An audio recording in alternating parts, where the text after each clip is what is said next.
بسم اللہ الرحمن الرحیم۔ ایک منٹ کا مدرسہ، سبق نمبر 42۔ نحمدہ ونصلی علی رسولہ الکریم۔ نمبر 1، ترجمہ نماز۔ ربی العظیم، اپنے رب کے جو بزرگی والا ہے۔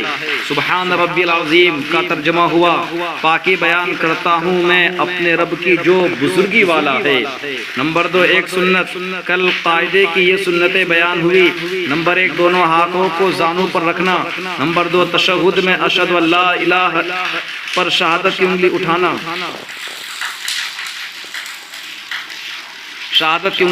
اور الا اللہ پر جھکا دینا۔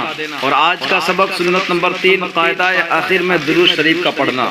نمبر 3، ایک کبیرہ گناہ، بڑے بڑے گناہ جن پر سخت عذاب کی وعیدیں آئی ہیں، ان میں سے ایک بڑا گناہ ہے شراب نچوڑنا یعنی کشید کرنا یعنی بنوانا۔ نمبر 4، گناہ کے نقصانات۔ بخاری شریف کی حدیث ہے کہ جو شخص کسی کی زمین سے بغیر حق کے ذرا سی بھی لے لے یعنی ناجائز قبضہ کر لے، اس کو قیامت کے دن ساتوں زمین میں دھسا دیا جائے گا۔ نمبر 5، طاعت و عبادت کے فوائد۔ نماز کی صورت مثالی مثل نور کی ہے، پس جو شخص چاہے کہ قیامت کے دن پل صراط پر اس کے پاس نور رہے تو نماز کا خوب اہتمام کرے۔ اللہ تعالی ہم سب کو ان سبھی باتوں پر عمل کرنے کی توفیق عطا فرمائے۔